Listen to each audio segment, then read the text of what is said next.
નમસ્કાર, આપ જોઈ રહ્યા છો ન્યૂઝ 18 ગુજરાતીના તમામ મહત્વપૂર્ણ સમાચારની સાથે હું છું લુબના ખાન। છોટાઉદેપુરથી મહત્વપૂર્ણ સમાચાર। દીકરીઓની સુરક્ષા પર મોટો સવાલ અહીં ઉપસ્થિત થઈ રહ્યો છે। છેડતીના ડરથી વિદ્યાર્થીનીઓ ચાલુ વાહને કૂદી, 7 જેટલી દીકરીઓ ચાલુ વાહને કૂદી ગઈ। ઇજાગ્રસ્ત બાળકીઓ હાલ સારવાર હેઠળ છે, તો ખાનગી જીપમાં વિદ્યાર્થીની સાથે છેડતીનો દાવો થઈ રહ્યો છે। જીપ ઊભી રાખવા દીકરીઓએ કરી હતી આજીજી, અને આજીજી કરવા છતાં પણ ડ્રાઈવરે ન રોકી જીપ। મજબૂરીમાં વિદ્યાર્થીનીઓ ચાલુ વાહને કૂદી ગઈ હતી। વિદ્યાર્થીની કૂદી ગયા બાદ જીપનો અકસ્માત, બેકાબુ જીપ રસ્તા પર પલટી ગઈ। ચાલુ વાહને કૂદી જતા 2 વિદ્યાર્થીનીઓને ગંભીર ઈજા થઈ છે, તો અન્ય 4 વિદ્યાર્થીનીઓની નસવાડી સીએચસીમાં સારવાર ચાલુ છે। આ સમગ્ર મામલો સામે આવતા હડકંપ મચ્યો છે। તો છેડતીના ડરથી વિદ્યાર્થીની વાહનમાંથી કૂદી ગઈ। ઇજાગ્રસ્ત બાળકીઓ હાલ સારવાર હેઠળ છે। મહત્વનું છે કે કડક કાર્યવાહી કરવામાં આવે તેવી માંગણી કરવામાં આવી રહી છે। ડ્રાઈવર વિરુદ્ધ પણ પગલાં ભરવાની માંગ કરવામાં આવી રહી છે। તો છોટાઉદેપુરમાં દીકરીઓ કેટલી સુરક્ષિત છે તેને લઈને અહીં સવાલો ઉપસ્થિત થઈ રહ્યા છે, કારણ કે વિદ્યાર્થીનીઓની છેડતી કરવામાં આવી, જે બાદ મજબૂર થઈને આ વિદ્યાર્થીની ચાલુ વાહનમાંથી કૂદી ગઈ, જે બાદ વાહનનો પણ અકસ્માત થયો। પોલીસે એક આરોપીને ઝડપી પાડ્યો છે તેવી પણ માહિતી સામે આવી રહી છે। પરંતુ આ તમામની વચ્ચે છોકરીઓ કેટલી સુરક્ષિત, મહિલાઓ કેટલી સુરક્ષિત, છોટાઉદેપુરમાં જે સમગ્ર ઘટના સામે આવી છે તેને લઈને ઉપસ્થિત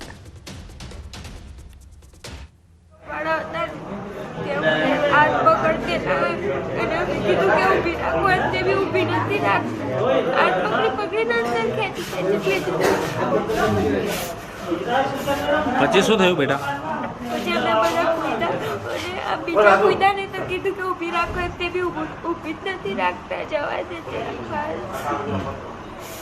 પછી તમે શું કર્યું? આગળથી પહેલા વિચારતો ને ઉતારી પહેલા પછી જવા દીધી। પિકઅપમાં આવતા આગળ 3 વ્યક્તિ હતા ને પાછળ 2, તો આગળથી એક કાકો ઉપર ચડીને આવીને 2-3 છોકરીઓને અંદર ખેંચી કાઢી, એટલે આ પછી બધી છોકરીઓ ચાલુ પિકઅપમાં નીચે ઉતરી ગઈ, એટલે કૂદી ગઈ એટલે પિકઅપ વધારે ફાસ્ટમાં જવા દીધું। કોસંદરાથી રહેતી ના છેડખાની। હા, કઈ રીતે? શરમ ચાલુ પિકઅપ ના એ ખબર નહીં સર। આજે છોકરીઓને મેં કોશિત્રા સ્કૂલમાં ભણવા મોકલીએ છીએ। પ્રાઇવેટ વાહનમાં ને આવર જવરમાં કાયમ સારી રીતે આવતી હતી, અને આજે વળી કંઈક પિકઅપવાળાએ કંઈક ઊભી રાખી બેસી ગયો, એની અંદર 4-5 પિકઅપમાં હતા, એ કંઈક છોકરીઓની છેતરતા હતા અને બધું એવું કરતા હતા, હાથ પકડતા ને એવું કરતા હતા બધા, તો છોકરીઓ ચાલુ વાહનમાંથી કૂદી પડી। આપણે 7 છોકરીઓ કૂદી પડી છે, એમાંથી 2ને વધારે વાગ્યું છે અને બોડેલી દવાખાનામાં લઈ જવામાં આવે છે, અને એકને લઈ ગયા છે અને એકને લઈ જવાનું છે। હજી સર જે થતું હોય તે કરવાનું જ થશે, એની અમે માંગ કરીશું।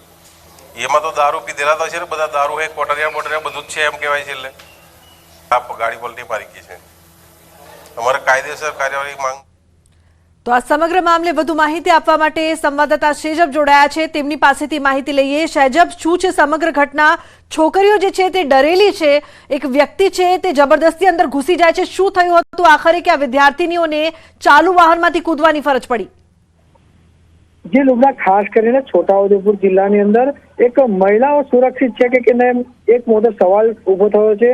હાલ જે બોડેલીની નજીક આવેલી જે કોસિંદ્રા જે સ્કૂલ આવેલી છે, સ્કૂલમાં અભ્યાસ કરતી જે બાળકીઓ છે, જેઓ દૂર દૂરથી અંતરિયાળ વિસ્તારમાંથી પણ સારો અભ્યાસ મળે તેના માટે આવતી હોય છે, પરંતુ આ જે વાહન વ્યવહારની અંદર જે કેટલાક અસમાજ તત્વોના જેવા લોકો હોય છે, જે લોકોની સામે જે ગાડી ઉપર સવાર હતી, જે નેક્સ્ટ પિકઅપ હતી, એમાં જે વિદ્યાર્થીઓ સવાર થઈ હતી, કારણ કે કેટલીક જગ્યાઓ પર બસની સુવિધા ના હોય, તેના કારણે કેટલીક બાળકીઓ આવા જે સાધનોનો ઉપયોગ કરતી હોય છે, અને જ્યારે આજે નેક્સ્ટ પિકઅપમાં પાછળના ડોલા પર જે 7 જેટલી બાળકીઓ હતી તે બેઠી હતી, અને તે સમયે અંદર બીજા પણ 2 વ્યક્તિઓ હતા, અને આગળ ડ્રાઈવર અને આગળ ડ્રાઈવરની સાથે પણ એક વ્યક્તિ બેઠેલા હતા।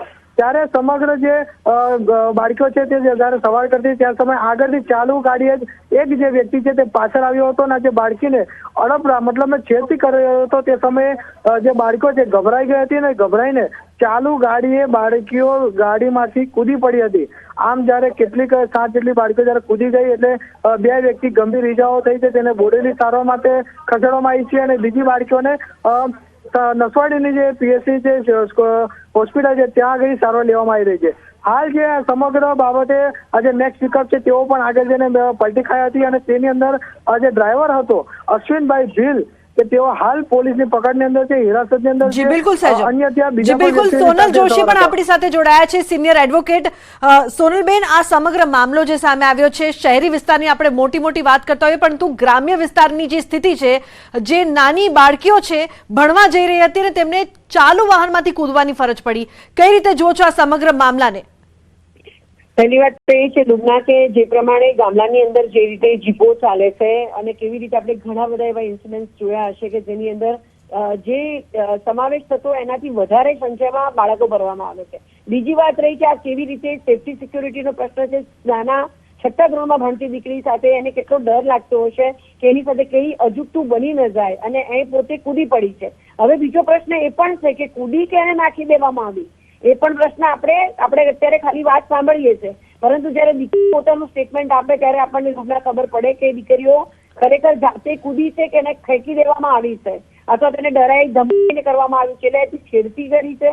એ કદાચ એવું કહી શકાય કે બળાત્કાર કરવાનો પ્રયત્ન કર્યો, એવા ગંભીર સંગીન અને મૃત્યુ નિપજાવવાનો પ્રયત્ન કર્યો. એટલે 307 હેઠળ અને 375-76 મુજબ એની ઉપર ફરિયાદ થવી જોઈએ, કારણ કે નાની બાળકીઓ છે, આવી રીતનું વર્તન જે કર્યું છે બિલકુલ ગેરવાજબી છે અને સેફટી સિક્યોરિટી નથી. આ કેવા વ્યક્તિઓ સાથે મા બાપ પોતે એમને ખાલી ભણવા માટે, ગામડાની પરિસ્થિતિ તો તમને ખબર જ છે કે તમારે 5મા ધોરણ પછી ભણવું હોય તો તમારે બહાર દૂર જવું જ પડે છે, તો એના માટે પણ ગવર્મેન્ટે તંત્રએ એક્શન લેવાની જરૂર. બિલકુલ, છોટાઉદેપુરથી એસપી સાહેબ પણ ત્યાંના જોડાયા છે, તેમની સાથે વાત કરીએ. સર, આ સમગ્ર ઘટના સામે આવી છે, ખૂબ જ કહી શકાય કે ચોંકાવનારી ઘટના છે, કારણ કે માસૂમ બાળકીઓ કૂદી ગઈ વાહનમાંથી. શું થયું હતું, શું પગલાં લેવામાં આવશે, અત્યારે શું પરિસ્થિતિ છે? ટીવી વિદ્યાલય કોસિન્દ્રા ખાતેની છોકરીઓ હતી, જે સ્કૂલમાં અભ્યાસ કરતી છોકરીઓ હતી. ટોટલ 6 છોકરીઓ હતી. આરોપી અશ્વિન ભીલ જે આ વાહન ચલાવતો હતો તે અને એના 2 થી 3 સાથીઓ એની સાથે હતા. સુરેશ, પરેશ અને કિરણ, અર્જુન વગેરે લોકો હતા.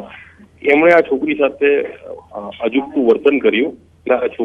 દીકરીઓ ગાડીમાંથી કૂદી પડી અને એ દીકરીઓને 4 દીકરીઓ નસવાડી ખાતે CHCમાં સારવારમાં છે, એમની પરિસ્થિતિ નોર્મલ છે. 2 દીકરીઓ હોસ્પિટલાઇઝ છે અને આ અશ્વિન ભીલ જે ગાડી લઈને ભાગ્યો હતો એની ગાડી પણ પલટી ખાઈ જવાથી એ ગાડી છોડીને ભાગ્યો હતો, પણ અશ્વિન ભીલને પોલીસે પકડી લીધો છે અને આ છોકરીઓની ફરિયાદ લેવા માટેની કાર્યવાહી ચાલુ છે અને કડક ફરિયાદ લઈને કાયદેસર કાર્યવાહી આરોપીઓ સામે કરવામાં આવશે અને દીકરીઓને પૂરેપૂરો ન્યાય આપવામાં આવશે. અત્યારે તમામ દીકરીઓ સુરક્ષિત છે. 2 દીકરીઓ સારવાર હેઠળ છે અને 4 દીકરીઓના નાનક જે સામાન્ય સારવાર છે તે ચાલી રહી છે.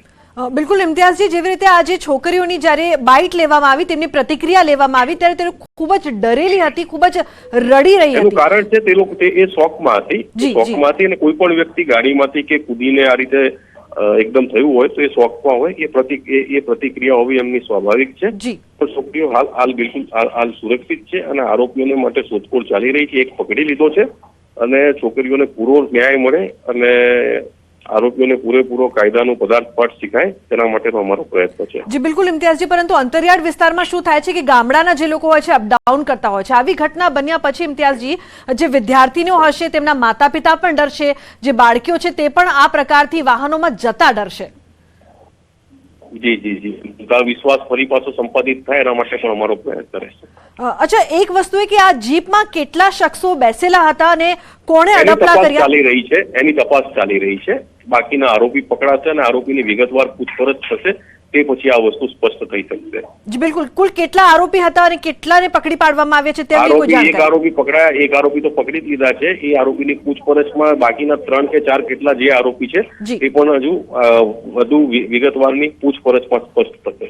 જી બિલકુલ, ધન્યવાદ અમારી સાથે જોડાવા બદલ. તો હાલ તપાસ ચાલી રહી છે. સોનલબેન, આપે પણ જે પ્રકારથી સાંભળ્યું કે તપાસ કરવામાં આવી રહી છે, પરંતુ હવે સવાલ એ છે કે દીકરીઓ પર આ પ્રકારના શૈતાનો જો નજર બગાડશે તો સ્વાભાવિક છે માતા પિતા પણ બાળકોને મોકલતા ડરશે ને બાળકીઓ પણ વાહનમાં જતા ડરશે. 100% લુબના, અમે દીકરીઓ માટે ભણવાનું બહુ જઘરું થઈ જતું હોય છે જયારે આવી ઘટનાઓ બનતી હોય છે. તો પહેલા તો દીકરી સાપનો ભારો જે માન્યતા છે લુબના, એ જ પ્રમાણે અત્યારે જોઈએ અને દીકરીઓ માટે એજ્યુકેશનની વાતો કરીએ અને ત્યાં આગળ આવી ઘટનાઓ બને અને એ લોકોની હિંમત તો જુઓ કે જે નાની બાળકીઓ છે એની સાથે ચાલતી જીપે અને દીકરીઓને સેલ્યુટ મારવી જોઈએ એમની હિંમતને કે એમને પોતાના માટે પોતાનો જીવ જોખમમાં મૂક્યો પણ એ વ્યક્તિઓને સરેન્ડર ન થઈ, એ પણ એક બહુ મોટી શૌર્યની વાત છે કે પોતાનો જીવ માટે એક કૂદકો મારવો ને એના માટે બહુ હિંમત જોઈએ લુબના. આપણે કંઈક વાગી જાય છે ને તો આપણે વિચારીએ છીએ એટલે સેલ્યુટ છે ને આવા લોકો નરાધમોને પકડવા જોઈએ, કડકમાં કડક કાર્યવાહી કરવી જોઈએ, એક્શન લેવા જોઈએ. પરંતુ ગવર્મેન્ટે રેગ્યુલર આ લોકો ચેકપોસ્ટ પર લોકોએ દારૂ પીધેલો છે, કેટલા લોકો બેસાડે છે, કેટલા નથી બેસાડતા. દીકરીઓ માટે એક અલગ વ્યવસ્થા જેવી રીતે 108 છે કે ખિલખિલાટ છે જેવી રીતે ચાલુ કરવામાં આવી છે એવી આવી દીકરીઓ માટેની કોઈક વ્યવસ્થા પર્ટિક્યુલર ઓપન કરવી જોઈએ કે જેની અંદર બાંધેલું એકદમ કવર કરેલું ન હોય અને ચારે બાજુથી તમે અવર જવર જોઈ શકાય એવી રીતે પારદર્શક બાળકીઓ માટે, બાળકો માટે જે ભણવા જતા હોય એના માટેની વ્યવસ્થા સ્કૂલો ગોઠવે, ગવર્મેન્ટ ગોઠવે એવી કોઈ વ્યવસ્થા થવી જોઈએ કે જેના કારણે બાળકીઓનું ભણતર કોઈ પણ રીતે રોકાવું ન જોઈએ. બિલકુલ સોનલબેન, આભાર અમારી સાથે જોડાવા બદલ. અને હવે આ પ્રકારની વ્યવસ્થા થવી જરૂરી છે. જે બાળકીઓ વાહનોમાં જતી હોય તેમની સેફટી કેટલી તેને લઈને હવે મોટો સવાલ આ ઘટના બાદ ઉપસ્થિત થઈ રહ્યો છે. તો આરોપી વિરુદ્ધ કડકમાં કડક કાર્યવાહી કરવામાં આવે તેવી માંગ થઈ રહી છે. જાહેરમાં દીકરીઓના હાથ પકડવાની કોણે હિંમત કરી તે પણ અહીંયા મોટો સવાલ ઉપસ્થિત થઈ રહ્યો છે.